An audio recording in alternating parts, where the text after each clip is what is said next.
We will call to order the Economic Development Plan Review Committee meeting for Friday, January 24th. Starting on the agenda, we'll begin with roll call. Blessum, Here. Feldner, Hammer, Here. Howie, Here. Neither, Yes. Nelson, Here. Pittner. Here. And we'll go to the approval of the minute, or actually we'll do the Oh, I'm pledge. We'll do the sorry, I pledges. forgot I it. should have caught it too, but we'll do it anyway. Oh, my bad. I pledge allegiance to the flag and to the republic for which it stands, one nation, under God, indivisible, with liberty and justice for all. All right, moving on. I'll entertain a motion for approving the minutes from our prior meeting on January 10th. So moved. I'll second. Any discussion of the minutes? All right, take the roll.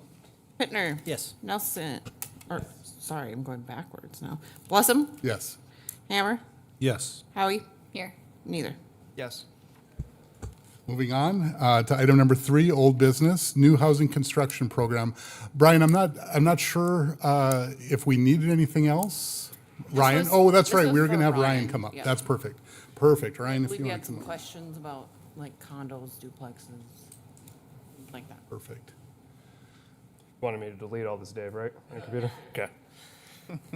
Good afternoon, Ryan Kimrowski, City Assessor. Michaela asked me to step in here today you guys had some questions about the new construction 2-year property tax exemption. So I'll just give a couple quick facts and then be happy to answer any questions the board may have. Back in 2023, City Council adopted the 2-year new construction single-family residence property tax exemption for both owner-occupied structures, and then there's also a developers, up to 10 properties for developers. Since that implementation in 2024, we had 5 applications, 4 for residential, 1 for builders.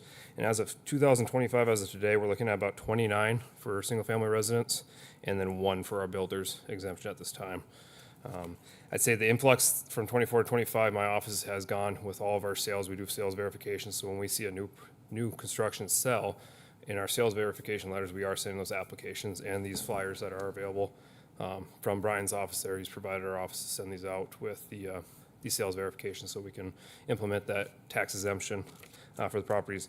Again, it's $150,000 off the true and full valuation of the property for 2 years. The years has to be for 2 full years. Basically, if you move in April, it'll start 2026 and 27 would be the year. So it's the year after you had a full year in your house of your property. It has to be owner occupied. It's only for single family residents. So fourplexes, commercial properties are out of the question for that exemption. And as I mentioned there, we're sitting at 30 applications right now. And then the last 2 years, since 2023, we've had 139 new residential properties that have been added to the tax roll. So we're looking at, let's say, a 1/5, about a 20% ratio there for return on the exemption letters to our office. Okay. Any questions, committee? Yeah, go ahead, Justin. So, Ryan, you said fourplexes and stuff don't qualify, but let's use a scenario. I buy a duplex and I live in one side of it and I rent the other side out. Do I not qualify at all? Or would I qualify for my side of the duplex since I'm living in it, or? Because it would be a duplex, if it was all platted on one single individual parcel, you would not, because the entire property has to be owner occupied, because you Okay. are making an income off of it. Most of our scenarios, they're townhomes, 2 separate lots. We do see individuals that do buy both sides of the townhome. They have bought the one side and they are applying for the exemption on their property, that townhome, because it's an individual platted lot, but ultimately the one that they're using as a rental, that would not qualify for the exemption.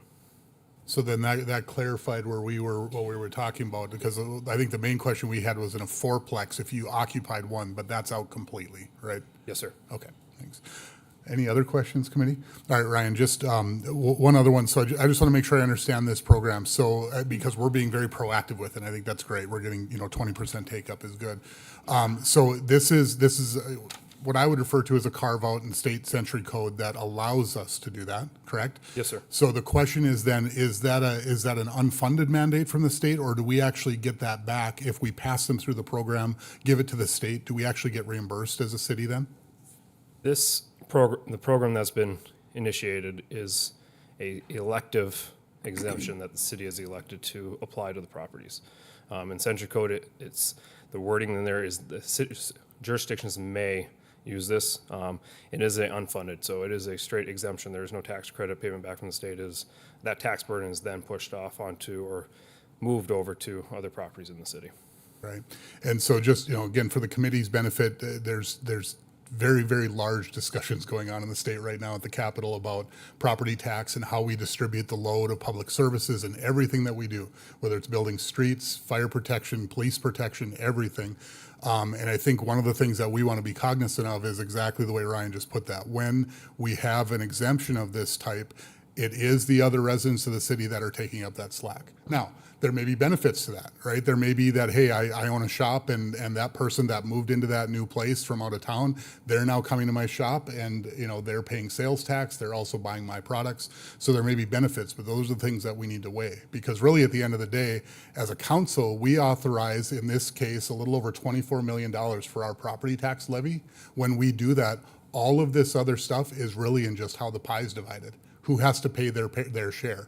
And in this case, these ones, and again, maybe a great program, but they're not paying that, and we're not receiving it. So it is everybody else taking up the slack. Okay. All right. Anything else for Ryan? All right. Thanks, Ryan. We No appreciate problem. it. I'll be around if you have any other questions. Perfect. Thank you. All right. We'll move on to new business. We're going to start with a finance presentation. So Dave, if your team or you are coming.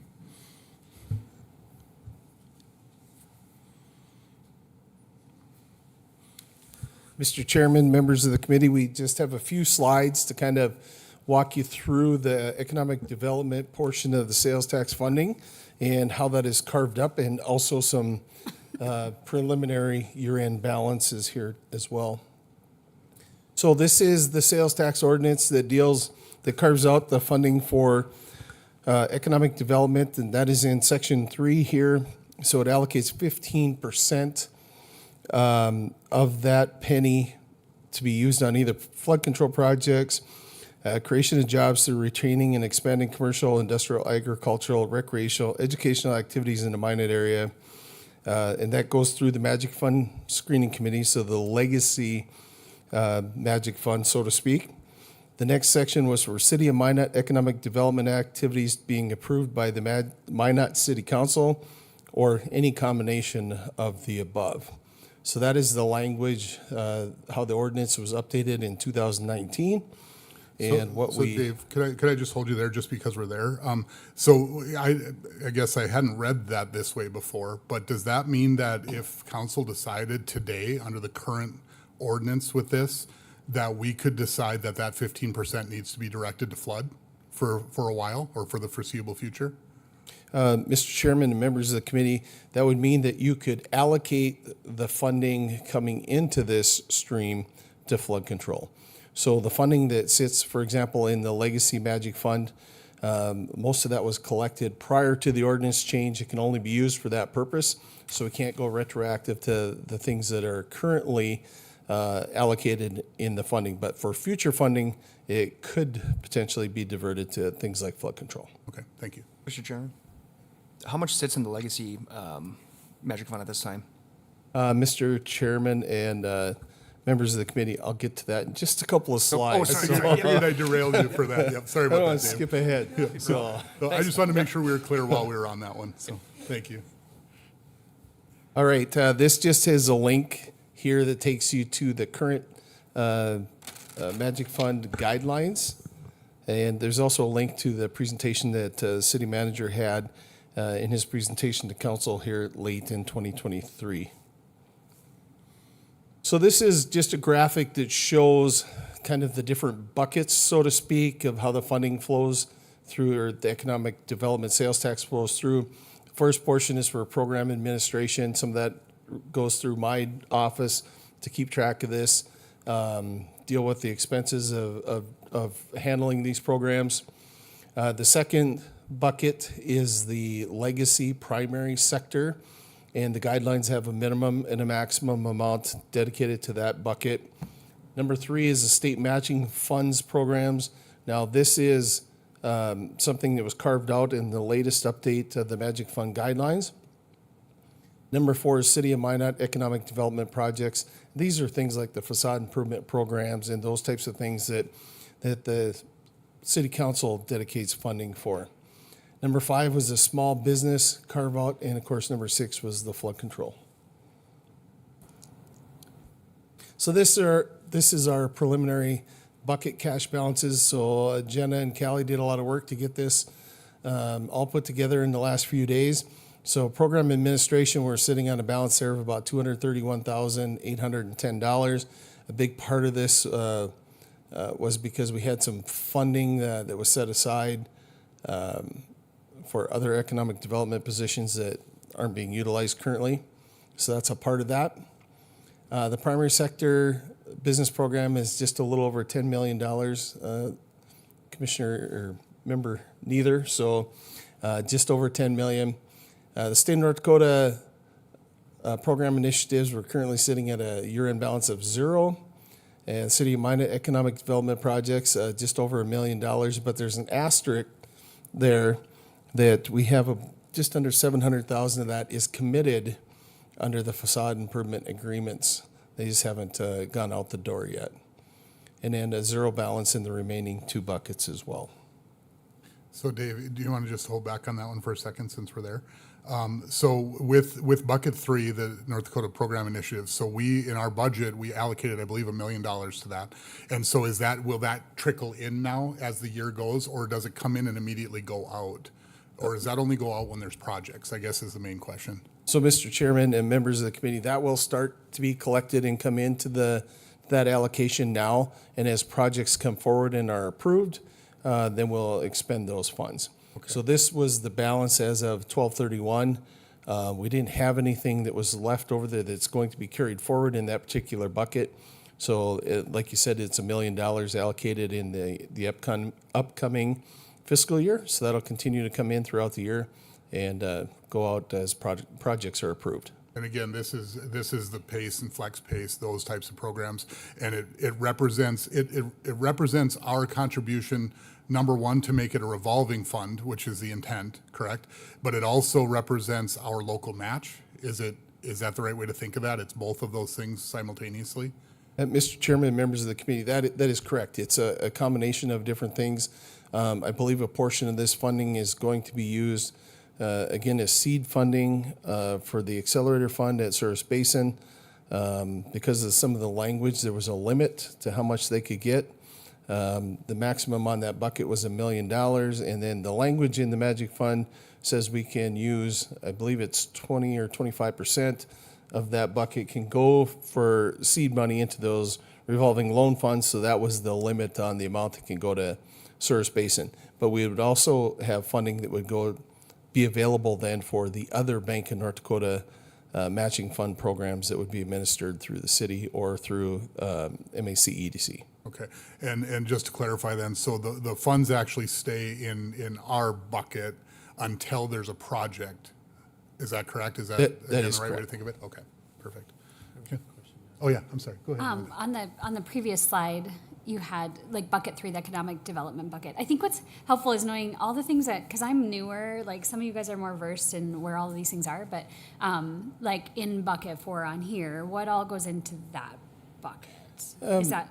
Mr. Chairman, members of the committee, that would be things like the City of Minot facade improvement program and some of those types of initiatives. And I think I'll skip ahead 2 slides. Is that what supports Wayfinding, like the the chamber wayfinding and things signage. like that? Okay, Yep. that's what I wanted to Yep. make sure. Okay.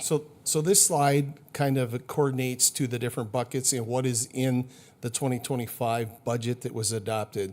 So in the administration portion, we have the MAC EDC contract, our general fund administration, the data and analysis. This was the retail coach prior. We're in the process of selecting a potential replacement vendor for that. But that type of data gathering and analysis and recruitment activity, the Service Basin Planning Council, that is their funding that goes towards their program, not the seed money for the revolving loan fund. And then the audit reports and the lowest subscription all come out of that administration bucket. There was a little bit that is being allocated towards the primary sector, and I think it's just basically a little of excess funding that we had after the other projects were funded with what we anticipate to come into the fund this year. And then the state matching fund programs, that was $1 million. That was the maximum that was allowed.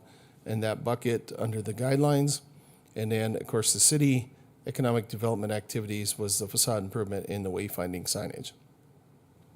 So Dave, just along those lines, this is maybe the key slide for me at least to understand the question that I think I've been throwing out to everybody. When we spend the 2.1, where's it going, right?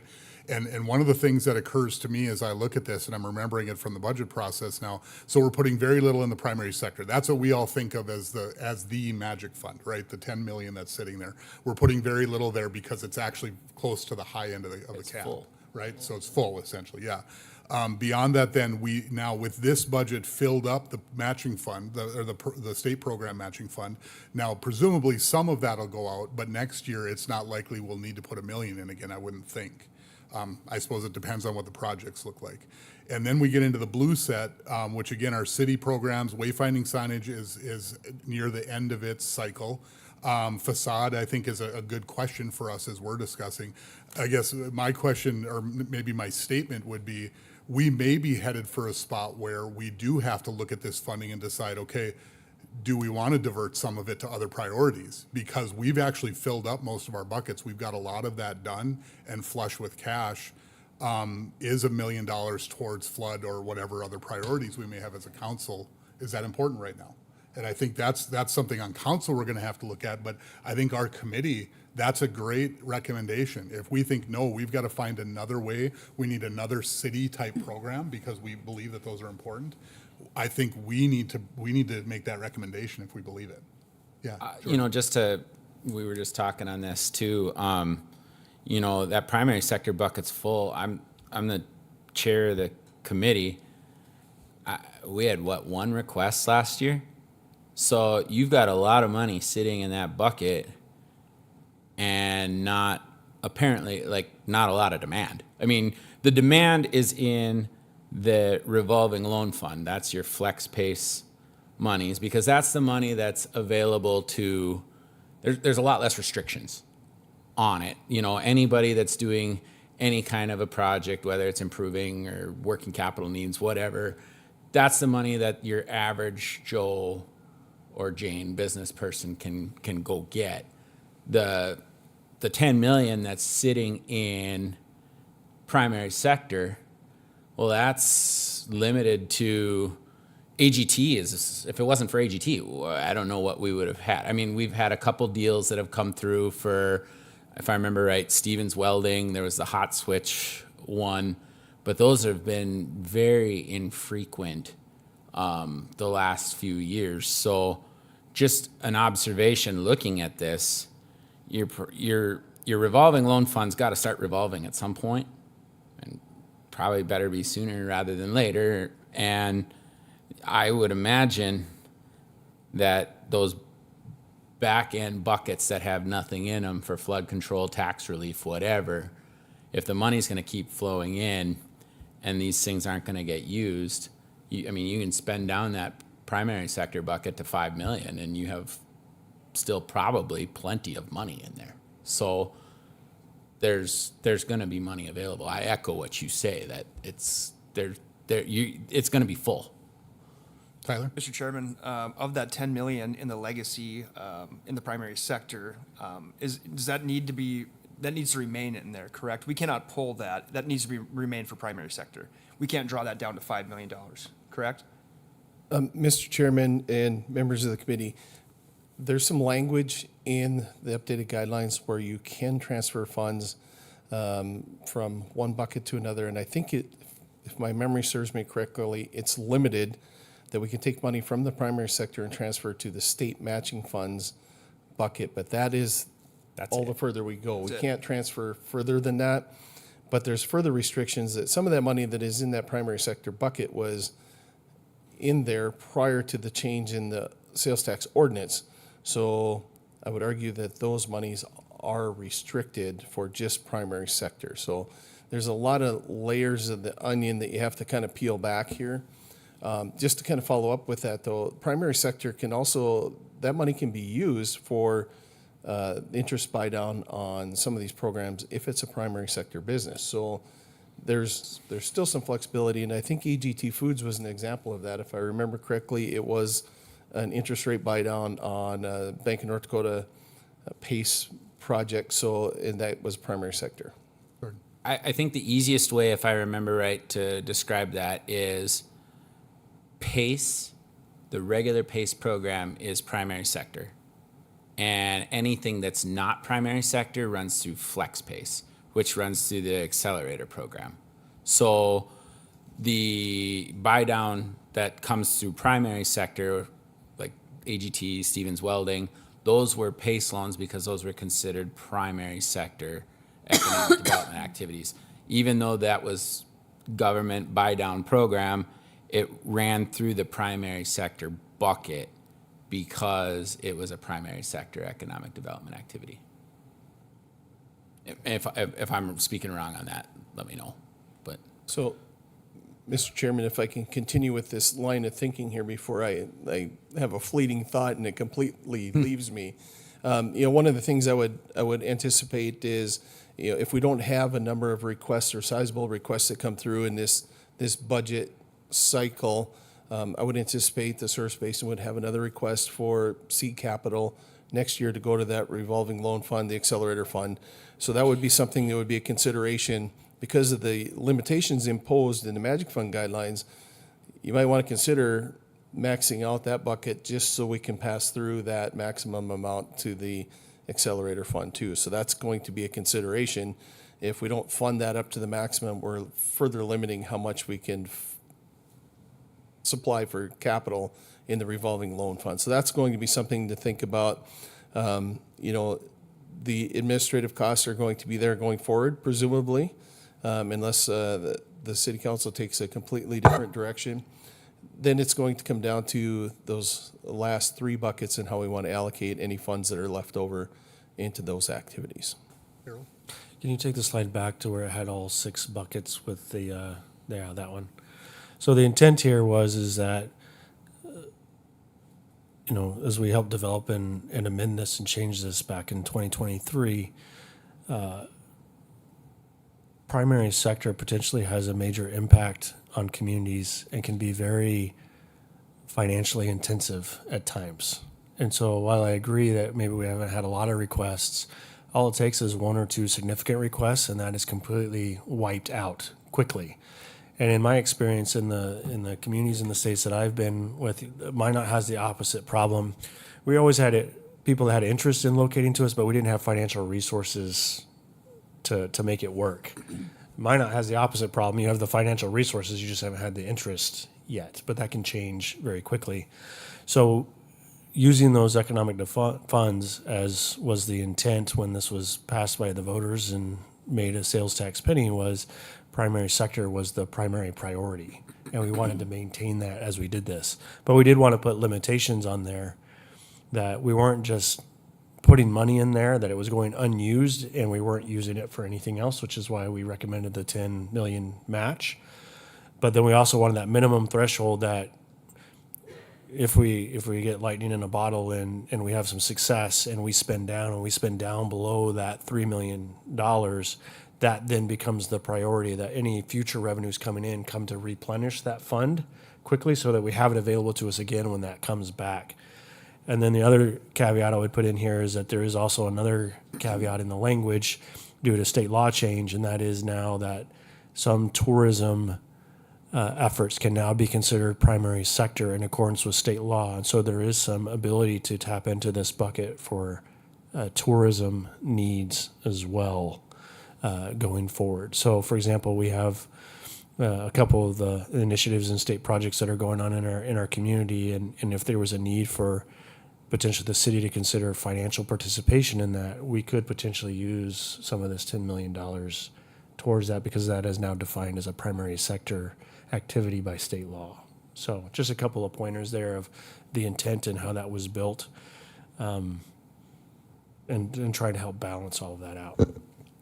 Jordan? yeah, and I was just going to say with that, I'd echo what you just said 100%. I mean, the requests that I can remember on the primary sector side ranged in, if it was a buy down, that was the smallest by, maybe it's $100,000, $200,000, but if it's a forgivable loan, I mean, up to 3 million that I can remember was a request, and a lot of them were, you know, $500,000, $1 million chunks. So if you would get a situation where the local economy booms, you could spend that down really fast. Whereas the matching programs for the FlexPace under the Business Accelerator Fund, that's going to be $40,000, $50,000 a pop, or even a little bit less, but a lot more people wanting to use it. So, you know, they could both be spent down fairly quick, just in very different ways.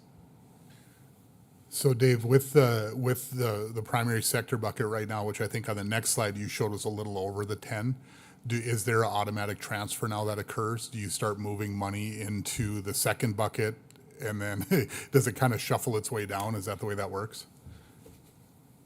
Yeah, I think that's kind of something we need a little guidance on, if that needs to move out right away or if it's more of a year-end process. Sure. I know in the budget we have, I think it was $39,000 that's slated to go to primary sector.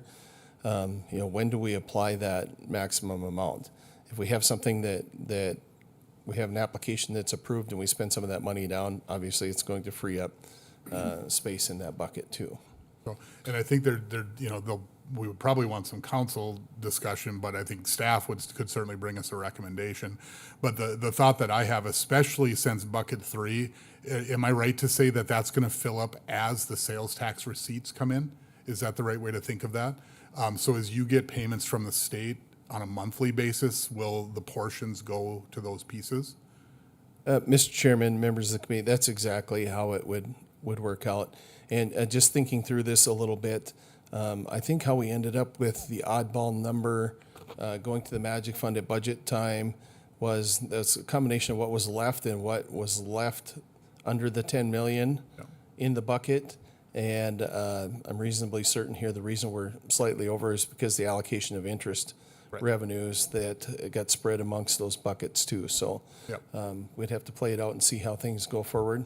And maybe that's a decision that's made if we don't have a request at some point during the year that maybe that $39,000 goes to a different program. Sure, exactly. Okay, yeah, Harold. Just to kind of help answer that question too. So when we readapted all this in 2023, we did have the conversation about how does it flow from bucket to bucket, and we intentionally set it up in a way that when bucket 2 becomes full, that it doesn't automatically go to bucket 3. That's when we put in the piece that the chamber EDC director and I, as the city manager, would meet, and that would become a part of the annual budget process of the city council, where we would come up with those recommendations because we have a better idea of what potentially could be coming forward in a request for the primary sector based on what project they're working on. That may not be ready for public knowledge yet, but we know whether or not something's coming or not. MACDC works directly with us with the PACE and FlexPace, or Source Space and Planning Council works for those. And so we're kind of the collective of all that information. And then we would come forward to the council with a recommendation of how that next year's revenues would be allocated through those budgets. But ultimately, that's the city council's decision based off of your priorities on that. And then the other thing I would add to here is that some of that overage in the primary sector budget may be too that not only the interest rates, but I believe our sales tax revenues came in a little bit higher than we budgeted, and so the primary sector budget's kind of where we put that excess, because without a council direction of what the priorities are and what bucket we need to put this money into, the primary sector bucket has kind of been the catch-all there. But it is intentionally designed that annually this gets looked at by the city council and prioritized by the city council, and the council makes the decision what is the economic development priority and where are we putting those funds. Yeah, and I think, for me, that makes sense. I think staff bringing us, hey, here's the allocation we would suggest, I think is a great starting point. I think that makes sense. Yeah. Mr. Chairman, if our PIO office, our fabulous folks behind the screen there, can bring up this graphic that I have on my display. It kind of shows how the transfers can work. As I alluded to earlier, we can transfer from the primary sector bucket to the state matching funds, but then you can't continue down that food chain and take those same dollars and transfer them further down. You can take money out of the matching funds bucket and go further downstream. So just to kind of, the idea was we wanted to limit the ability to raid the magic fund and put it in any program that we wanted to, because that creates problems for us when we're dealing with this issue of the legacy funding that's in there and trying to keep things separate in what we can use those funds for or not. So we had to kind of put some limitations to that so we can keep track of it. So essentially, each dollar has a character along the way, right? I mean, Exactly. you know where it started, so you know what you can do with it. Paul? Just, this is a graphic I was hoping to see. Dave, is there any ability to go like, is there a foot valve on these? Can they go backwards? Can 6 go to 4, go to 3, 5 go to 4, 3? I don't think there's a restriction of going backwards. And the only reason I ask is that, putting excess dollars in the primary sector, which is fine, but it makes them very restrictive. Right. It makes them very restrictive as to where if there was an opportunity for a city of minded economic development project or the desire to go to flood control, that is somewhat restricted if it's all just placed in the primary sector as far as just the restriction on it for some of those lower programs. Yep, exactly. I clarify that a little bit. I don't think the default is the primary sector. So we allocate that funding out based on the budget. If we collect more than we anticipated in the budget, it would sit in the fund reserves and the subsequent budget would allocate that funding. So that would be available then, whatever we had in the reserves, plus what we anticipated to collect in the upcoming year could be distributed amongst the different buckets. Okay. So Dave, just to follow that thought process through then, so if I remember right, the latest numbers that we got for 2024 sales tax collections were very close to 23, but they were very good against budget. I think we're looking close to 20% again. So with that in mind, then we've got a good block of dollars. What would that be? Somewhere $300,000-$400,000, whatever that would be. Maybe even a little more than that if it's, no, that's about right. That would be coming through the allocation that we'll see through the next budget process. But that's also mixed with what your outlook is for current year. So it gets a little hairy as you go on. But the point is, at some point you come up with that roughly 2.1 million for each year. And with that number, we're going to see an allocation from staff as a first thought is the right way to think of it, I think. Yes, and Mr. Chairman and members of the committee, we did get our final month of sales tax collections. We had a great December. I think we ended up year over year about 5% ahead. So another good, solid year of collections, still very volatile month to month. So hard to really do any projections going forward. But again, to budget, we did very favorably. In the 2025 budget, we've increased that projection substantially as well, so to try and narrow that gap a little bit without getting too aggressive on our projection as well. Yep. One other thing then, we haven't talked at all about the bucket 5, and I'm sure that I've heard a presentation on it, but can you talk about that bucket? We haven't allocated anything there yet, I don't believe. What's the purpose of that bucket? So the purpose of that bucket is we had received some requests for significant funding from some entities that were not considered primary sector. And we wanted to put some limitations in here as far as what expectations were of what could be requested or not requested. So that's more or less meant to be a catch-all bucket of anything that's not private sector, that's an avenue that the community could use to provide funding there, but it's limited in capacity to there, one, being money available in that bucket, and two is, I think there were some caps and limitations on the maximums that could be requested there.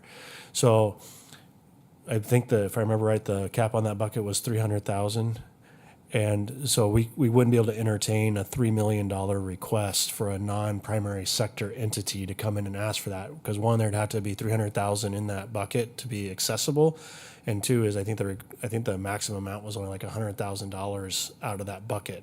So the most anyone non-primary sector could request from the city would be that small business bucket, which it's called small business, but it's really meant to be anything that's not really primary sector.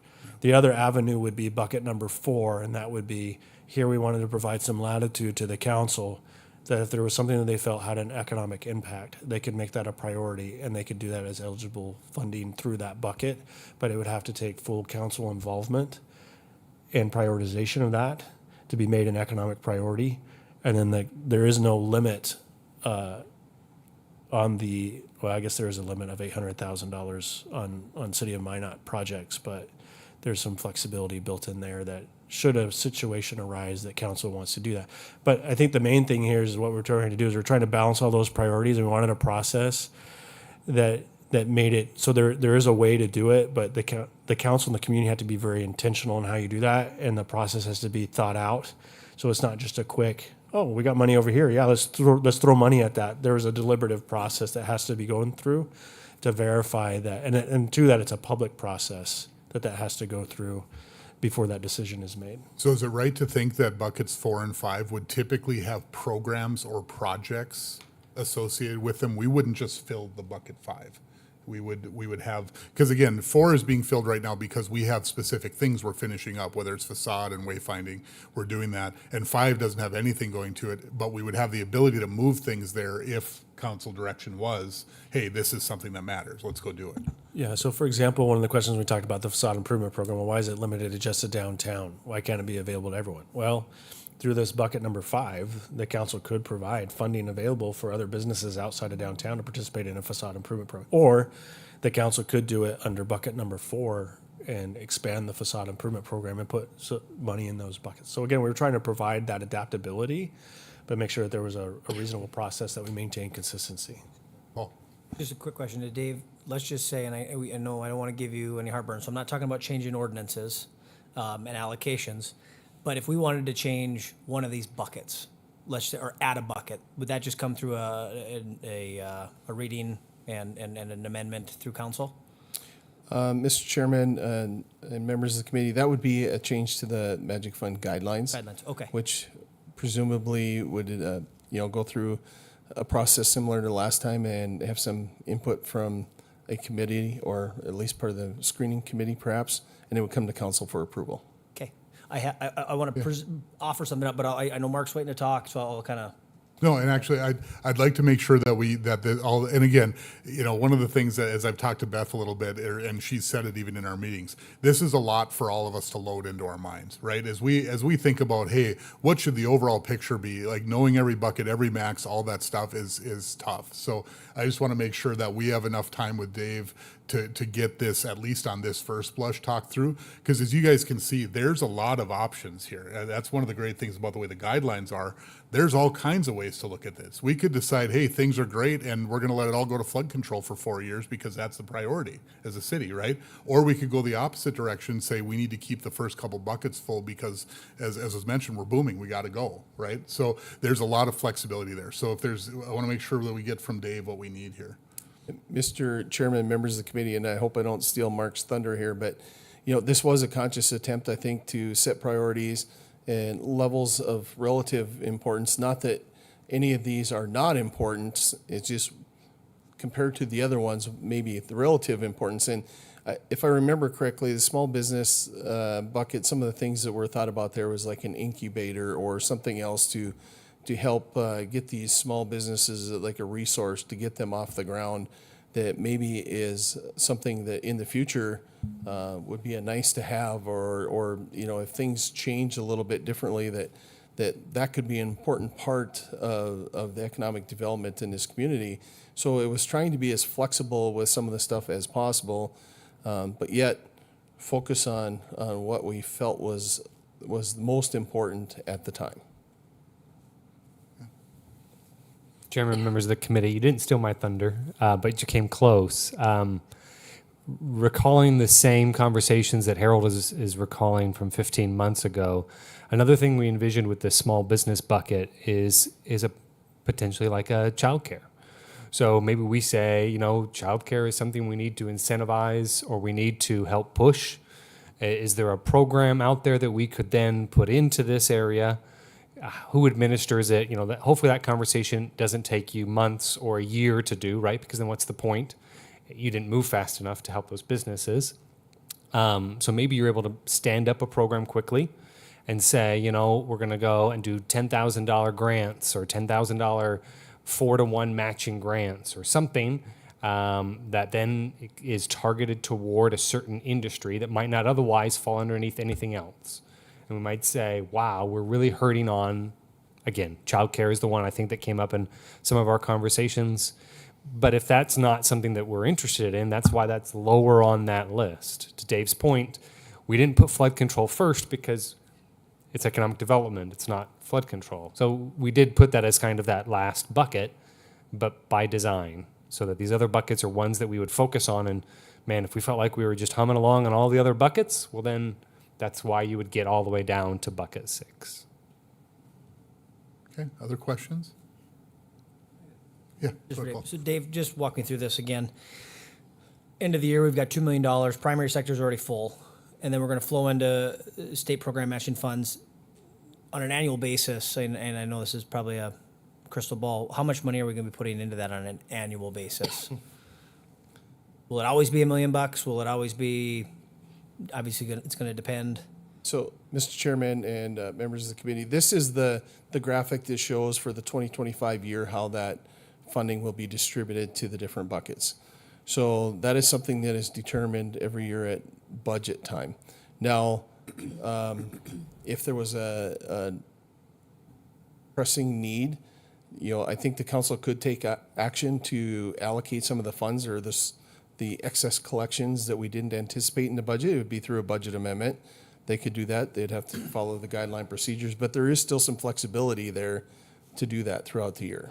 Okay, but I mean, on I think average, I know where you're going. I mean Yeah. that's going to remain relatively high, close to $1 million. I mean, as there's requests that'll come in, it'll draw it down. But we're not going to be drawing that down to a zero every year, correct? More than likely. Mr. Chairman, members of the committee, yeah, that's not the vision at all. And I think if some of these buckets were drawn down to zero, we would say that was a success at the end of the year. Maybe some of the exception might be things like the wayfinding project or maybe even the facade improvement project, where we know there's some demand out there. And I think historically they have been allocating most of those funds within the fiscal year. Sometimes there's a little bit of carryover, but some of those programs probably would get drawn down. The admin bucket, typically that is just what we have to cover the known costs that we have. We have a little bit of an anomaly because we had a position budgeted that became vacated and wasn't filled. So that funding remained in that bucket. Yeah, Tyler. Mr. Chairman, again, Dave, the state program matching funds is the flex pays, correct? That is correct. And I will say, to your point, that those funds are beginning to revolve. I actually just got my first notification that, hey, your loan's coming due, you got to pay it. So that bucket will slowly fill up once those debts are paid back. So to your point, are we going to have to fund this at $1 million every year? Probably not, as these funds are finally starting to revolve and will flow back into that bucket. Yeah, and that's kind of where my mind was going, was that, number one, the revolving is going to come back. It's also going to be subject to how much is actually going out. And so it may not be anywhere close to $1 million. We did get it filled up as a first go here. So, yeah, Jordan. Yeah, my guess would be, to what you were just saying, as long as interest rates stay up, the demand for the flex pace will probably be pretty healthy. But to what you're saying, we're starting to see that too, that these revolving funds are going to come back. What you're going to probably be funding is the gap between what should have revolved and what actually revolved. So if you have 25 projects that are supposed to come back in 2026 per se, but 3 of them defaulted, you'll be funding the gap between what would have come back and what didn't come back. Kind of like how, I go back to banking because it's my day job, but funding a loan loss reserve. Like, okay, this loan got charged off. Oh, we got to bring it back up. Like, that's kind of how that, I would imagine that's gonna run, because at some point, if you have $1 million scheduled to come back and $1 million does come back, well, if you fund $1 million to this, well, then you're gonna take their revolving loan balance or higher, and whether that's a council prerogative, I guess. But that's been what I've seen on the Magic Fund side, is that at some point here, there was a time frame where those things were not going to be coming back, and because it's not. I think there's something to deal with B&D on the flex pay side, that you don't start paying that back for a certain amount of time, but once they do start paying back, you're going to get these funds back into the account. Mr. Chairman, I think the mechanism of how that would work is maybe a little bit different. I don't foresee, those revolving funds coming back to the Magic Fund. They're going to stay in that accelerator fund. Correct. And Yes. that would offset any future need for additional capital seed monies to go into that. I think by Service Basin's projections, that's still a few years down the road. At least right now, it looks like the demand is going to outpace the funding ability from the city as well as what's going to revolve. So I think their thought process is that that's going to be a few years down the road before that thing is revolving enough to be self-sustaining. So just to follow up on that, Dave, and this is a thought that occurred to me before about this program. When we supply the money to that program, is it gone as far as the city's concerned? If we have some calamity down the road and the council says, look, we need funds, is it available for us to pull back out of that revolving fund, or have we made our contribution, it's gone? Mr. Chairman, members of the committee, that is a great question. And I think there's a lot of assumptions that would need to be made on that. First of all, we're only sending those funds out the door when they have an approved project. So we're already committed. That's been approved at that point. We buy the interest down. And typically, we send that to the Bank of North Dakota because they give us a present value discount on it. So we buy the interest rate discount down up front. So that money is committed and out the door. So I don't think we would have the mechanism to call those back until they revolved and we're sitting in the fund. So in order for that money to be available for us to call back, they would have to not be issuing any more loans and having those funds revolve back in to build up that balance. Right. So that's what, and again, you sort of do the hypotheticals. What I get worried about is, my kids 45 years from now don't realize that, there's $80 million sitting in the revolving fund that nobody even knows is there, and the city's in a terrible spot and needs money. But again, I think it's important now for us, it is gone. I mean, it's actually gone through the Bank of North Dakota, it's there. But I just don't want to see a balance build up on their side, I guess is my point. And is that something we get from them, from Service Basin? Would they, in the discussions you guys would have as you give recommendations to council, will you know that? Will you know, hey, look, we don't need to put anything over there because they've got plenty to revolve on right now? Is that part of that discussion? Well, I think the caveat there is, I think in us providing this funding, the city has a position on the board that is a council member. Alderwoman Olson sits on that as the city representative, and then also sits on the executive board. So that council member would have access to all that information at that point, as long as that continues. The other component I wanted to add here too is there's a reason why we call it state program matching funds and not PACE flex PACE, because we also wanted to set this up that in case the state creates another program in the future, this fund would be available to participate in that. So it's not limited to just a PACE flex PACE. That's all primarily what we're using it for now. But we also wanted to leave this open that if there's any other state program, say the legislature, this legislative session creates a new program and dedicates a lot of money that requires a local match to participate, this would be the fund that we would be able to utilize to do that. And Mr. Chairman, if I can just elaborate a little bit on your earlier comment too. I think at some point in the distant future, if these programs were to go away and the Bank of North Dakota not offer them, and the agreement that the city had with Service Basin to administer that is pretty specific on what they can use those funds for. So if those funds went away and those dollars revolved, I would think that there would be some discussion on what's going to happen with those funds at that point. So, that's not, I'm not going to say it's carved in stone, but I would think that would be a discussion that would take place at that time. Jordan? So I'm going off of memory here, and it might be kind of hazy. If I remember right, the initial year that Service Basin came for a request to the Magic Fund Screening Committee, they requested something like $2.1 or $2.2 million. They wanted the full funding up front.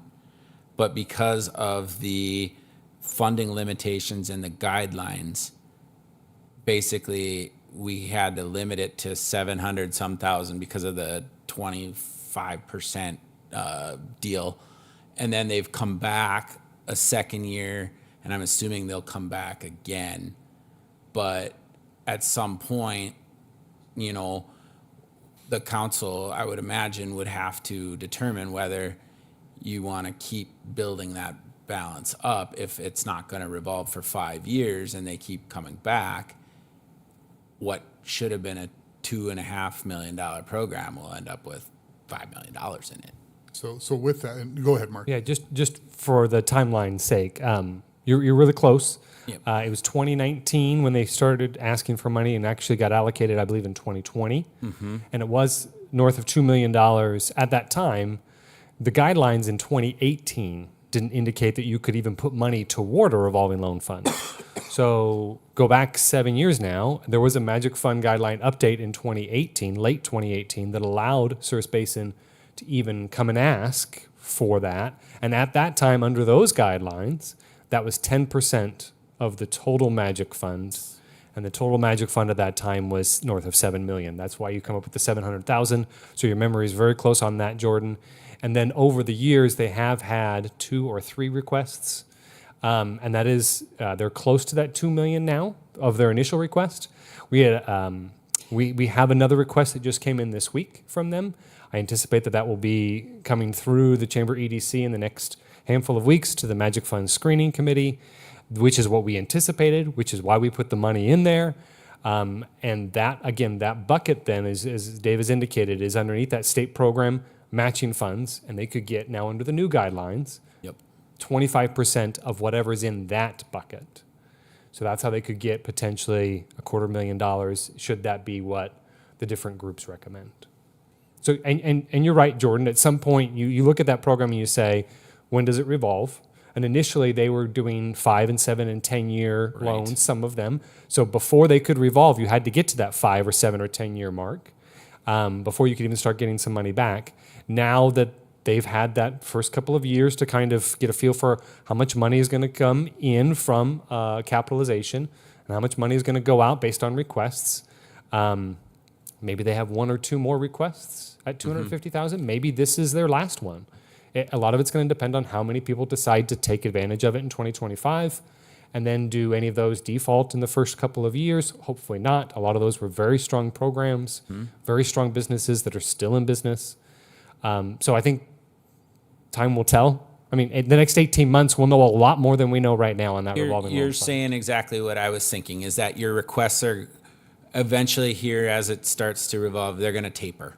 You know, if it was $1 million next year's might be, say, 468,000, and then it'll be 300, and it'll, as more money comes back in, to maintain the same level of funding, they'll need less. If they ask for the same $1 million every year, well, then their balance is going to grow, unless they send more out. Yeah, Mr. Chairman and members of the committee, we didn't know what interest rates were going to be right now, right? So when this started 3 or 4 years ago, yeah, it was okay to get in, and they didn't know what was a great length. Was it 5? Was it 7? Was it 10 years? Some of these programs across the state turn over after 3 years. Some are 18 months. Some really want to revolve very fast and don't want. So Service Basin is learning that and understanding that, and we're working with them so that they don't make a request of $1 million when there's only 250 in the possible bank for them right now. So we have those conversations frequently with Briselda and her team. And so that process then is, that was the part I think I was missing. So every one of those transfers that we're doing to those programs is coming through the Magic Fund Screening Committee and needs to be approved there. A capitalization, Mr. Chairman, members of the committee, when you recapitalize a fund or capitalize a fund, that goes to the Magic Fund Screening Committee after the application comes to us and then goes to the full city council. If you are applying to the Service Basin Planning Council revolving loan fund, you just go to Service Basin Planning Council. Right. You don't go through any other hoop or jump. And that's the point. We don't want to give them, make them take 90 days or 120 days to get some interest buy down. We want that to be a little bit faster for those businesses should they want to go through that process. So to be clear about the council's actions in this whole process, we do an allocation in the budget, which is what the $1 million is right now, and then we're also going to see it when they need additional capital funding. Is that correct? We'll prove that as well. Mr. Chairman, members of the committee, they would have to submit an application and go through the process, the Magic Fund Screening Committee, and then the City Council to be awarded or to have that application funded. And like Mark said, the maximum they can get under the current guidelines is 25% of that, so it'd be 250,000. Yeah, Jordan. In my mind, and maybe this is just me editorializing from my time on the Magic Fund Committee, Service Basin, when they make a request, should be able to give you a complete accounting of what's gone through that fund. Okay, this is the money that was injected by the council through the Magic Fund. This is the money that's gone out. This is our schedule of revolving. So we're gonna have, if we've put out $3 million since this fund came forward, they should be able to show 400,000 comes back in 25, 826, whatever. Here's the amount we expect to not come back because it defaults, and we should be able to see that, and they should be able to project that. Now, I say that because as part of their requests, they have not done that. And I would think that's something, wink, wink, nod, nod, I would like to see as the chairman of the screening committee for the request going forward. Well, and just to elaborate on that, I would like to see that on council. I mean, the thing that just came to my mind is we just got a presentation from Brecca the other night in council. Why would we not have a similar presentation from Service Basin at the council level? Harold? I would state a little bit here that Soares Basin has provided those presentations to the council. They can provide that accounting. I think to Jordan's point, and this is the question I've asked multiple times when they've come and asked for the recapitalization. Yeah, they can demonstrate what's been injected in, what's obligated out, when that's going to recycle back in. The answer they haven't been able to answer, at least for me, that I've pushed for publicly, is how much money do you need capitalized in there for it to continue to flow without you coming back and asking more money from the city? That is where we've not gotten a concrete answer. But they can provide the transparency of how much they've received, where it's gone out to, and when they expect it to come back. That they have provided presentations in open meetings to the council and can continue to do that. Perfect. Yeah, Mark? And Mr. Chairman and members of the committee, to Harold's point, that request has been asked. I believe that's in the application that's in my email that I got this week. I just haven't had a chance to get to it. I'm sitting in a meeting right now, so I can't go to that email right now. But, and Jordan, to your point, they have been more and more forthcoming over the last couple of years on that information. And again, I equate that to this is a learning curve for them as well. And Service Basin Planning Council is doing a good job with this. Brecca has asked for that information. Harold has asked for that information. I think we have it. I know that it's there. I just also know that, you know, when they're saying in 2 years or in 4 years or in 6 years, you know, there's a little bit of projection there, guessing game there. You know, I mean, there's a reality there that I don't know. Maybe someone will default, and then I'll have to come back. Well, you just told me last year you didn't need that money. Well, then Service Basin, I'm sure, is trying to toe the line of being conservative, but being upfront as well. Yeah, and I would think that they should be projecting that there will be defaults. I mean, I like to believe in everybody too, but that's just the way it works. You know, the biggest thing I would say to that, and I think they've done a good job with it. I can tell you as a banker, it's been a really good program. We've had a lot of customers use it, as I'm sure everybody else in town has too. But $1 million a year is a very expensive pot of money to learn lessons on. You know, we got to be up on that because I you know, it's I'll get caught in the crossfire of the winds of public shame and scorn if we give this money out every year and then you know, something bad happens with it and we're not tracking it correctly. I think it's important. It's a big enough pot of money that it's important to have a good handle on where things are going with it. Okay. One final, Yeah. go ahead. might I, for Mr. Lyman. Just a simple observation, as you indicated, these funds used to be 10 years and 7 years until that balloon payment from Service Basin Planning Council. Some of the early Early, ones. so I would say from reflection, would you agree that these more recent ones coming up are 3 years, max 5? That's every indication we've been given from Service Basin. I also want to point out, we don't get our fingers into it. The city By no doesn't put means. their fingers into By no it. means, but you're knowledgeable in that area. So Right, yeah, I right. figured. So this is just what we've been told, and I trust that, and that's what we're hearing. But we give it to them to administer the program, and I think they do a great job. I know that there are a number of you who have taken an interest on that, and I think that there's great value in it. It's just it's taken we had COVID. We had unusual times, and interest rates did crazy stuff. So I think that's where a lot of that learning comes from. Dave, can you also, and you maybe already said this, but the 20,000 that we do send to Service Based and Planning Council, or that we've allocated, is that towards their operations? Is that to help administer that? Mr. Chairman, members of the committee, that is for some other services that they help provide for the city. There's some other programs that they help us out with too. So that's what that funding is for. So one other thing then that came to my mind as this discussion went on, with what we've done to make that the state program matching fund be relatively open-ended, as long as it's supporting state matching funds, would you believe that those funds could also be allocated then towards flood matching funds, the money that we need to send that way? I mean, part of it is the matching fund already allows for flood, but that's another question that I would have. I mean, we have to match the funding that's coming in for our flood programs. Is that available for that? Mr. Chairman, members of the committee, I would say that there is a specific definition of the state program matching funds in the guidelines. I would say if that was the intent or the desire of the council to allocate those funds towards flood control, that the proper mechanism would be to transfer it to that bucket. Makes sense. Okay, and Paul? And just to piggyback off that point, Dave, we could technically send all this money to flood control based off the ordinance alone, correct? Because the ordinance will supersede the Magic Fund guidelines, and we could do an economic development activity, we could do flood control, or we could do all into the Magic Fund, correct? One of those three, or a combination of? Mr. Chairman, members of the committee, in theory, you could send the entire amount to flood control.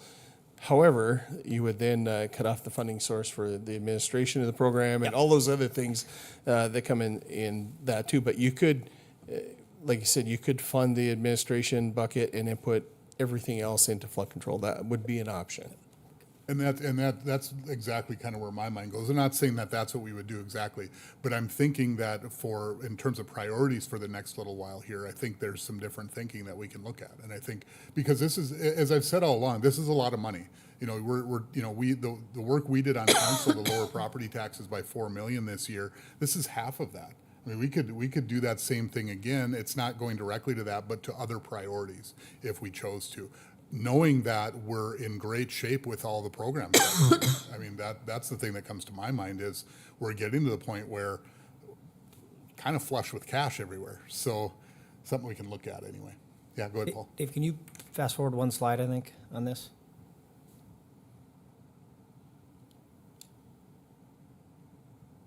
Maybe back one slide. There we go. Maybe back again. The one where you had the thumbnails for the different buckets. I know you got it here, but right here. So again, and I got no more questions for Dave if he wants to go back to the back of the room, but just maybe a bullet for Michaela to put down, because I think we're going to circle back to these at the end, right? And we're going to have ideas. And the only thing that I have, one of the things we heard from the Chamber EDC when Brecca presented to us, and I'm looking at the tabs here and trying to use these dollars. And when I ran it initially, a little history here, my thought on some of this, especially when it comes to flood control, when I ran initially back in 2018, one of my comments and part of my platform was we can invest in flood control, we can build all the flood walls we want, but if there's nothing behind them, right? If we're not investing in these small businesses, if we're not investing in our infrastructure, if we're not, aligned to take advantage of primary sector opportunities when they come, then what the heck are we building walls for if we're not building anything to protect? And I get it, right? And that's a little tongue in cheek because there's plenty of private property that's behind those walls. We have property behind those walls. We have businesses behind those walls. I get that. An idea that I have, because Brecca brought it up, that one of the tools or allocations that the city used to have was the Community Facilities Fund. And would there be any appetite? And I'm not saying that that's the way to go. It's just a thought. Do we amend bucket 5 to be small business? Do we add a community facilities bucket, or do we do, amend bucket 5 to be small business and community facilities? We're already of our 2-cent sales tax, we're already sending, I think, about 34% towards flood control as it is, and that's not a small number. But does $1 million into small businesses and local, partners in our community make more of an impact than $1 million into a $1 billion project? Again, I'm not saying that's one way or the other, and I don't think there's a right or a wrong answer, but I think that those dollars reinvested directly into our community in the form of some of these city-minded economic development funds, these state matching programs, primary sector, small businesses, has a greater impact on the quality of life and economic impact than an extra $1 million into flood control when we're talking about $1 billion project. And I get that $1 million is then leveraged for state dollars, so it really turns into an extra $2 million from the state. Am I on the mark there, Dave?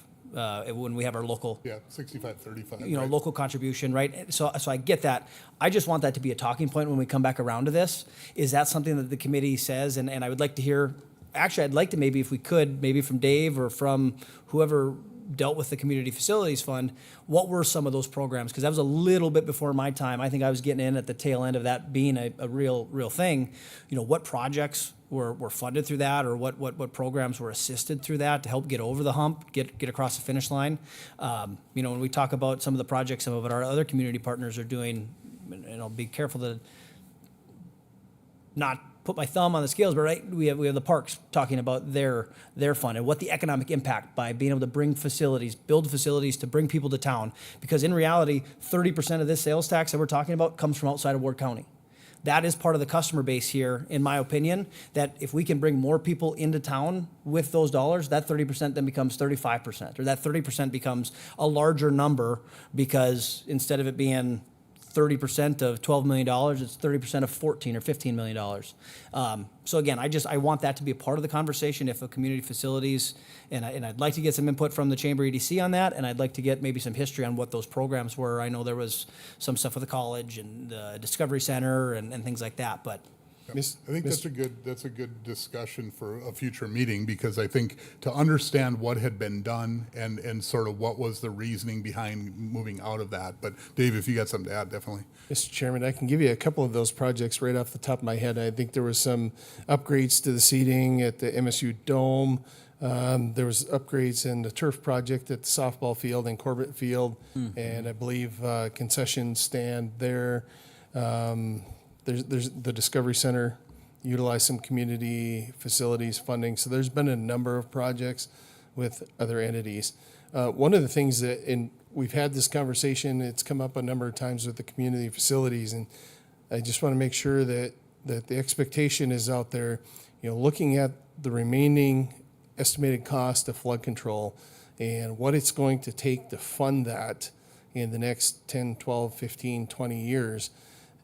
If we continue to have the state programs that are currently in effect, we're going to be stretched to what we currently have, what we not only currently have allocated to flood control, but also what's being allocated to NAS once that comes off. If we have any disruption in the funding vehicles, meaning the low interest loans and those types of things, we're going to have to allocate additional sales tax revenues to fund that project. So that's one cautionary tale that I have, is that is something that we have to stay on top of year after year. And we also have this infrastructure backlog that we haven't even started touching yet. We have these lead service lines that we know is going to be a nationwide problem, a very expensive problem. We know we have a significant backlog on water main infrastructure that we're going to have to devote some funding to. And we have a number of other capital issues that we haven't dealt with yet. So my cautionary word is we have a lot of capital requirements in our own house that we have to take care of first of all before we fund other projects. And don't get me wrong, those have all been great projects. They've been great additions to our city, but that's something that we just have to keep in the back of our mind when we're looking at these, is we have a lot of things that we need to get taken care of, or that are coming up in the future too, that we're going to have to fund. Yeah. And when I, just to echo that, when I look at what I believe the city's role in our society is, it's all those things that you just talked about. It's clean water. It's water that, arguably isn't going to make you sick if it's coming out of a lead pipe. It's all those pieces that we have to do first and foremost, and what the people look to us for to do that.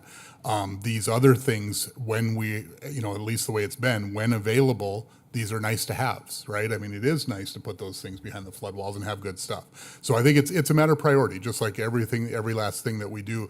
But I think this has been really good because I think it gives us all a very clear picture of what those funds look like right now. We, in my opinion, we are positioned very well to manage multiple primary sector projects for a little bit here. Our state matching fund program is headed in the right direction. Bucket 4, we've got some priority things to look at as a council to decide, what's the future of facade. We've got some thoughts here that we've been talking about. So really, these programs are relatively flush, and that they may be that way, and that may allow for some different priorities. And my question was going to be what you just answered, Dave. What does the picture look like going forward for flood? And because I know how tight that gets. So thank you for that. Anything additional for Dave? Mr. Yeah, Chairman. go ahead, Tyler. Thanks, Mr. Pittner, for opening up Pandora's box of what we could do, additional things we could do, and I'm glad we got Dave here to chat about. I kind of prefaced at our last meeting with Mr. Billingsley about buildable lots in Minot, and we're getting near an end and how of buildable lots, single-family lots, that is. So when we talk about, we would love for the private sector to come in and complete these things, but one of the caps of Minot as a growing community, one of the choke points is housing. So another idea that we need to talk about is special assessments.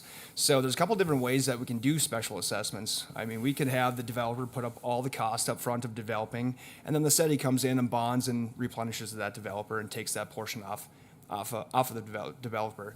Now, Bismarck and a few other communities, and by the way, this is prevalent in other communities, Bismarck actually comes up with the cash out of whether it's sales tax, the general fund, wherever they take those cash, and they provide those dollars up front. My question to you, Mr. Lakefield, is, and I'm sorry to throw a curveball at you here talking about special assessments, but if we were going to go down that road, would that come out of the City of Minot Economic Development Projects bucket? If we're going to look at funding specials up front for the developer? Mr. Chairman, members of the committee, I'll give you my best answer off the top of my head and tell you that depends. I would think, and this is just my initial reaction, I would say my preferred mechanism to fund that type of activity would be through the special assessment process, because then the development or the growth is funding the development associated with that growth. It's not being spread to every other taxpayer in the city. And I say that with some caveats because I think in the past, the city has participated in some of that infrastructure with the future in mind. So if a developer comes in and adds a new addition and it only requires a 6-inch water main to service that developer or that development, the city may come in and say, well, we want you to put a 12-inch water main in there because we know that we're going to develop beyond that at some day in the future. So they would participate in that cost to upsize some of those utilities to facilitate future growth. And I think in that practice, it makes perfect sense because otherwise we grow and then we come back in 8 or 10 or 12 years and we have to rip everything up to upsize it, and that just doesn't make sense. It's not a wise use of funding. And then we're on the hook 100% for that upsizing at a future year. So I would say, again, just off the cuff here, that is an example of probably what the special assessment process was designed to handle. And I know our sister cities in the eastern half of the state do a ton of that, and it doesn't seem to slow their growth down. Sure. And that was kind of my point, is that if we can come up with a program to fund special assessments to take some of that initial burden off of the developer, it could fuel some growth in that sector. Now, one caution I do have is, I grew up in Williston. I remember when all those lots came back to the city, and the city had to eat all those specials, and those bonds were defunct. So I do recall the bad side of going down the road of special assessments, but something we may have to look to as a community in the future. Yeah, Mr. Chairman, if I may too, the city is taking the risk. So typically we would issue debt to fund those special assessments, and we'd rely on the recovery of that through payments on their tax bill when they repay the specials. So, but typically, we are able to mark up the interest rate. We're able to charge an administrative fee, and the theory is that excess that you collect then allows you to offset some level of shortfall or delinquent payments, or if they don't pay on time, that we're able to cover that with those funds. So there is some risk, like you said, for the city. If that development became defunct, presumably they quit paying, the county would foreclose on the property. The county would be the deed holder, and we would have to continue to make the debt service payments in the meantime. So that would be the worst case scenario for us. Presumably, at some point in the future, someone comes in and buys that property up, the next boom comes along, and, you know, they have to make that whole or come up with an offer that everyone agrees on, and you collect it at some point, hopefully.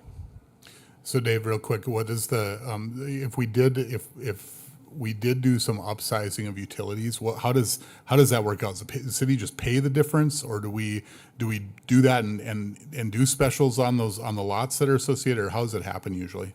Mr. Chairman and members of the committee, it's completely dependent on the development, but that is something that the engineer's office and the utilities departments look at when the developers are proposing these things, and then we would have to come up with a funding source to accommodate that. So essentially, it can be any of those. Like, we could just decide to pay it, or we could decide to pay it and then do specials to recoup it. We have all those options available. Yeah, Mr. Chairman, it could be, if we used a debt service, it would be a refunding improvement bond, some mechanism like that.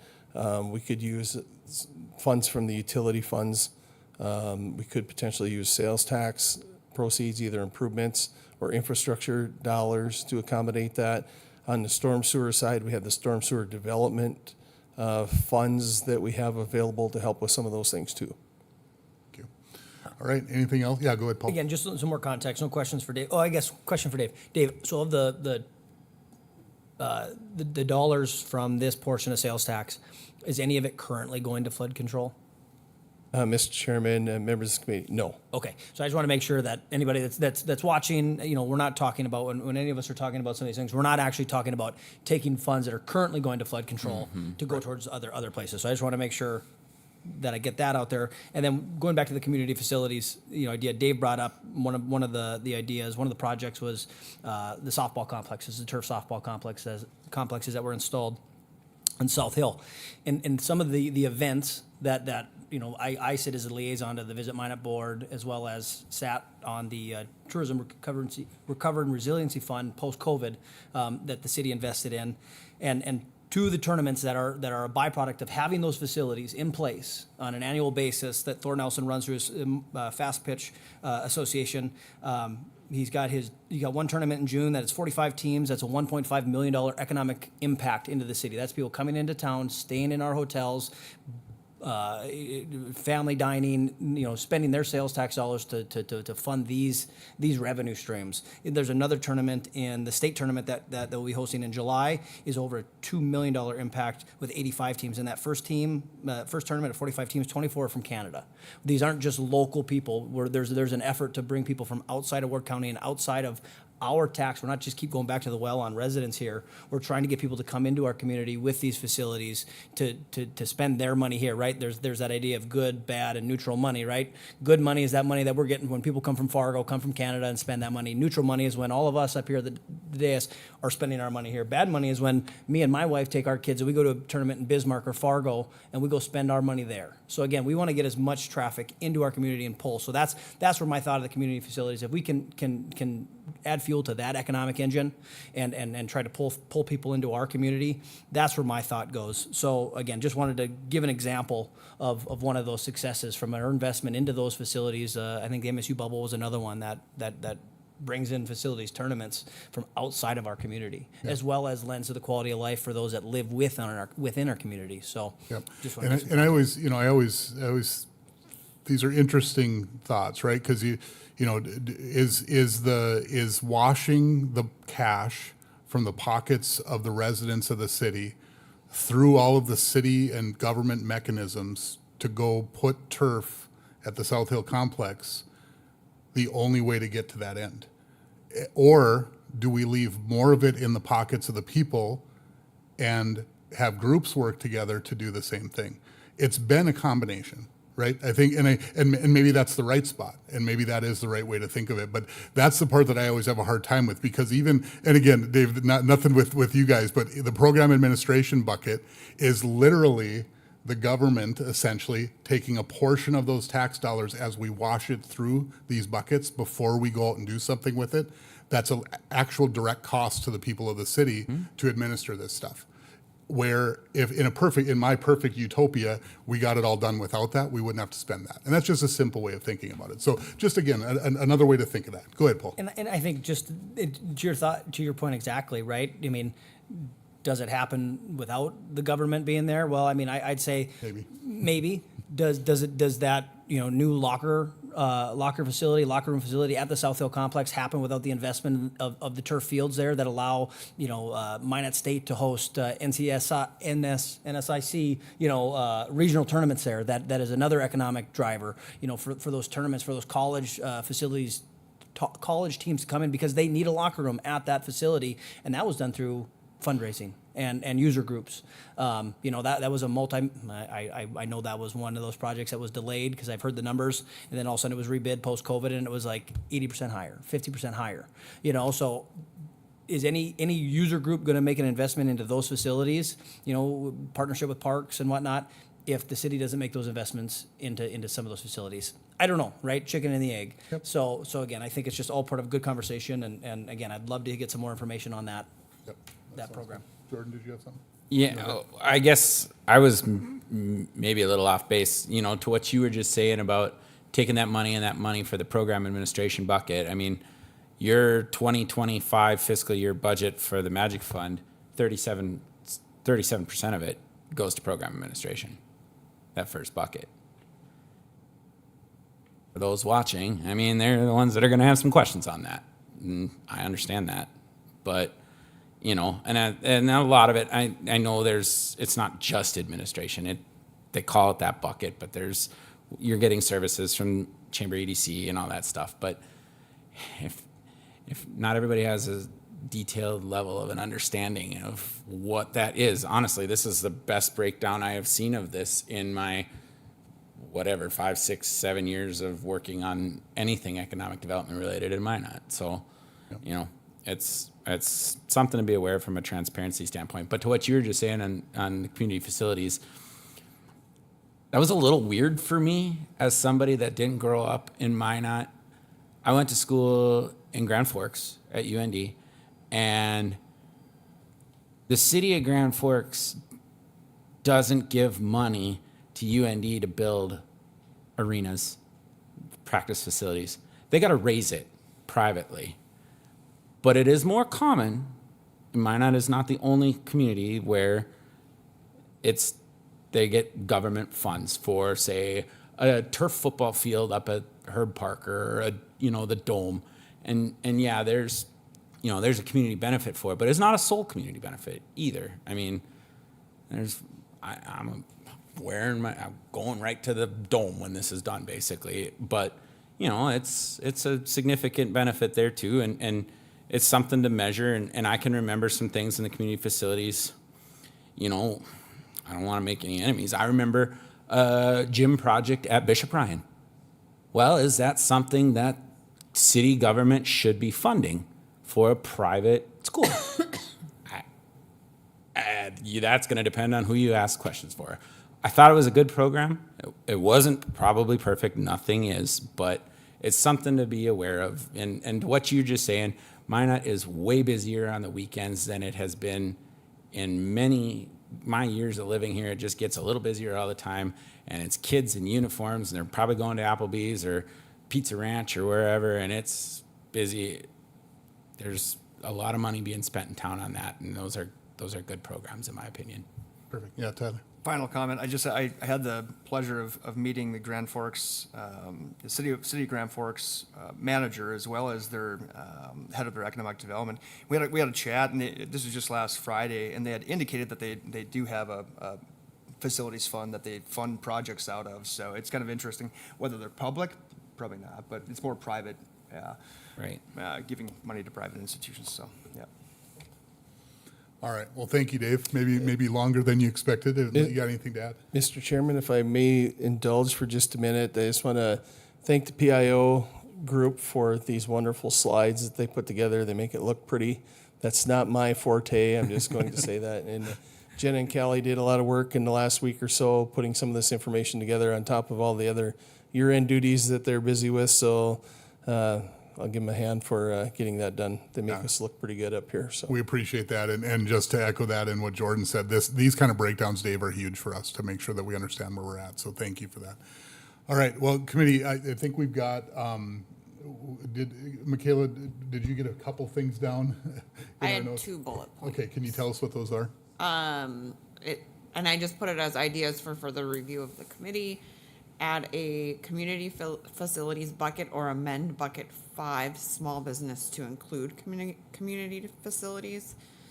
And then the special assessments and upfront funding for developer through the City of Minot Economic Development Projects bucket. And I think with that one, I think that's going to capture it. And when we come back for that discussion, I think, because one of the things that's been going through my mind is when we have possibilities of projects, like one that comes to mind right now is the land directly south of Ramstead. So the school board is taking a look at that. They don't have their final answer on what they're going to do or where that goes. I'll never, it'll be hard for me to get to the point where I'm a real fan of specials. Okay. That, I think everybody kind of knows that about me. But at the same time, does that mean that the city cannot or should not participate in any way in a development coming in? As an example, one of the things that does come to my mind is something we could take a look at is the road, the avenue that goes around along the south side of Ramstead.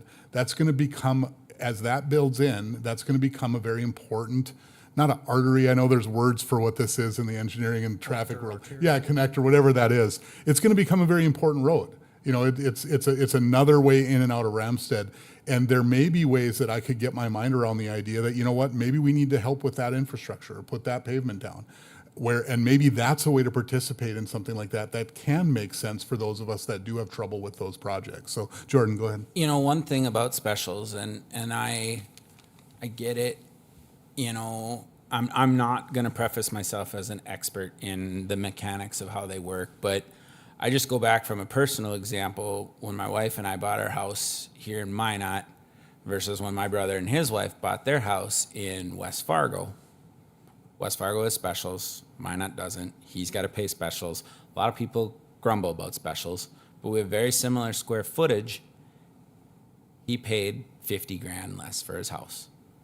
And a lot of that is in the lot cost, because whether there's special assessments that pay for the road and the lights and the power and everything else that gets put into that lot, if there's not, well, the cost doesn't go away. Somebody's got to pay for it. And that's going to be borne on the cost of that lot. So your lot's going to cost $100,000 instead of 40 with your specials to come out. Is it more than one way to skin a cat? Yeah, but I think there's things that it takes the burden off of the developer, and whether it should or not is frankly kind of a different discussion.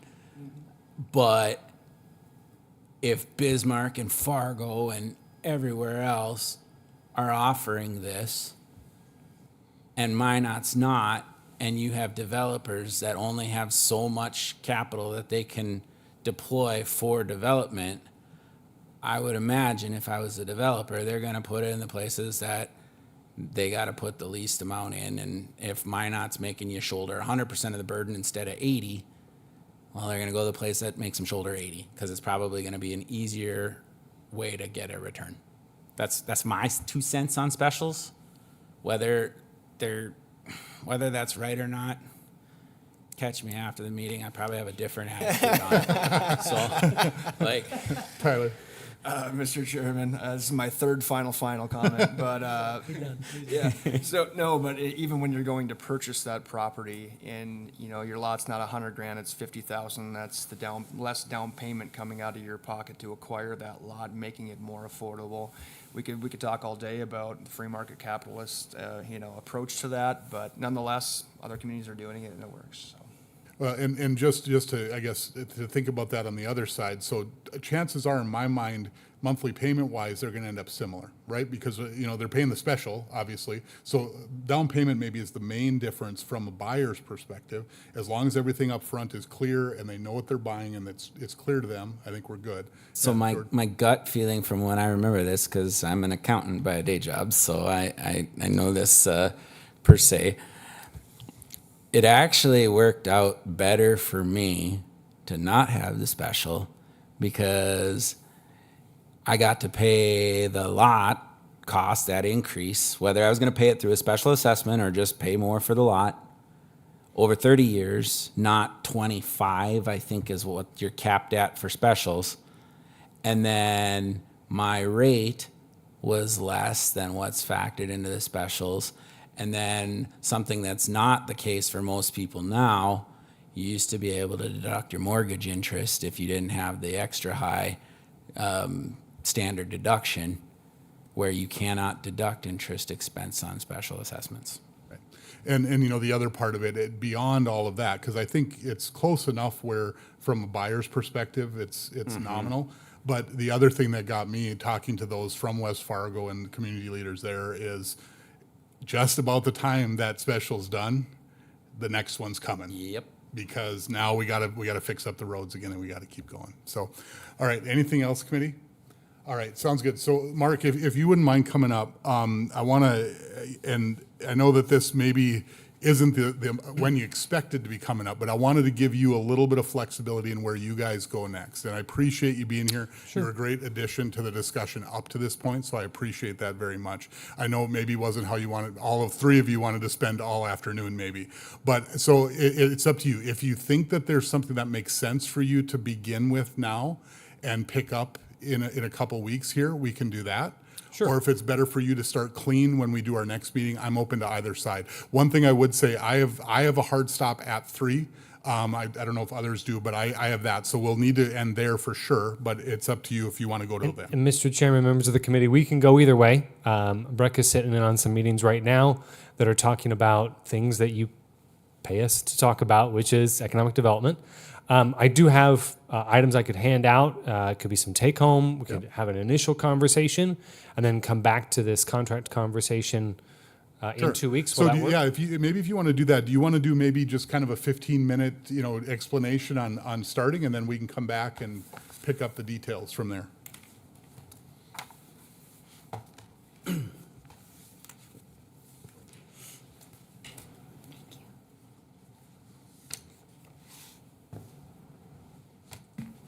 Mr. Chairman, members of the committee, what you will see in your document is a contract report for the entire year of 2024, which is what we already presented to the Minot City Council on Tuesday night.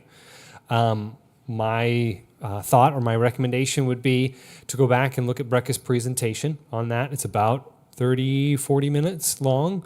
It's about an hour and a half into the meeting. So I'm not saying you have to skip ahead to an hour and a half, but if you wanted to, you can get right to Brecca's presentation. She walks through the number of items that are really covering the first about 15 pages of this document. And this document walks through our economic development pillar, workforce development pillar, and military pillar. So the Chamber EDC has 5 pillars. The other 2 that aren't covered under this contract or with funding from the city are member investor services, and then community development. And you'll see, starting on page 11 or 12, you'll see on page 12 of that report, it's item 1.B. So 1.B is in blue, and then we've got a response there. That 1.B goes right back to the services agreement contract, which is what you have on the left side of your document. So this is the agreed document that states what we will do as the Chamber EDC with the $600 and some odd thousand minus the $75,000 from Task Force 21. That lays out again exactly 1.A, 1.B, all the way down to 1.R, looks like, for all the items that we are currently measured on or that we report back to the city per contract. There's a lot of detail in that report. I don't know, we have never really sat down and just said, here's how many hours it takes to do this report. I'm guessing it's north of 50 hours of staff time to pull together a report like this over the year, to make it look presentable, and to really have it try and represent the bulk of the work that we do in economic development, workforce development, and Military Task Force 21. So I would stop there and just say, if you go back and look at Brecca's presentation and you want to start looking into, okay, here's what the contract is, here's what we think we get for our funding, and then you circle, got questions or other things. I will point out, Mr. Chairman and members of the committee, that we don't repeat ourselves. So starting on page 12, some of the items that are like 1.D or 1.L, we might have covered that earlier in the presentation because we like to lump it underneath those 3 pillars. So those 3 pillars will cover the key highlights, the key achievements that we have throughout the year. And if we already mentioned it early on in the report, I might say something like, see earlier part of the report, or for more detail, look at economic development key achievements. We didn't want to be overly repetitive. So that kind of covers the items that we've got today. We're open to questions, conversations if people want to dive right in, or we can just loop this back to 2 weeks from today, Mr. Chairman. And I guess, committee, that's my thought, is that you got a little bit of homework you can take with you and start to read, go back and review that if you didn't watch it from Tuesday night. But I guess I would say, if there's anything that we would like Mark or Brecca and team to put together for us, it'd be a good time to ask for that, if there is anything that, yeah, go ahead, Paul. Again, just to the early comments, Brecca was the individual who brought it up on community facilities. That is something that they hear a lot of feedback on. If she has anything to provide in that conversation, We could have that in 2 weeks. Okay. That'd be great, okay? Anything else for anybody that we want to ask Mark for? Okay, well, Mark, yeah, go ahead, Michaela. Does everyone know how to access the media? YouTube. You can do it on YouTube's the YouTube, or easiest, if you go to the agenda and minutes on the MineND.gov, and go straight to that meeting, the media files right there, and you can watch the video from there too. Perfect. Okay, anything else today, you guys? All right, thank you. Mr. Chairman, Mark? can I have Yeah, one more sure. comment? It's contracts like these are not unusual. I would caution us to, just in general, that often less is more when it comes to contracts like this, because we don't know what the economy is going to give us in 6 weeks or 6 months. And an overly prescriptive contract can sometimes really limit us in our abilities. But at the same time, we do want to be responsive to what you put in the contract. So if it's a valuable thing for you to say, we should be focused on this for economic development, let's make sure it's covered in the contract, but in a broad enough way so that we can still come back and say, we achieved it in this way, or we struggled with it in this way. Again, I often go back to less is more with some of these contracts. And then we have that regular conversation Brecca already does with Harold. I have that conversation with my counterparts, including Brian Billingsley and others with the city. We do 2 reports every year. So we do a halfway report, and then we do this annual report. And we're always available for questions or comments. Okay, all right. Thanks, Mark. I Okay. think we're good. All right, is there anything else today? Go ahead, Paul. No, I just wanted to echo the comments for finance, for staff. Again, the material that we're being given, not only for us sitting up here, but for individuals watching, community members, that want to have an understanding of how this stuff works. Again, just want to tip my hat, and Chairman Either leaned over and said he appreciated all the pretty colors and the cool pictures. So just want to, again, shout out to staff. Can't read Yeah, the thanks, you pictures. guys. All right, so I would entertain a motion to adjourn. So moved. Second. All in favor? Aye. We're done. Thank you.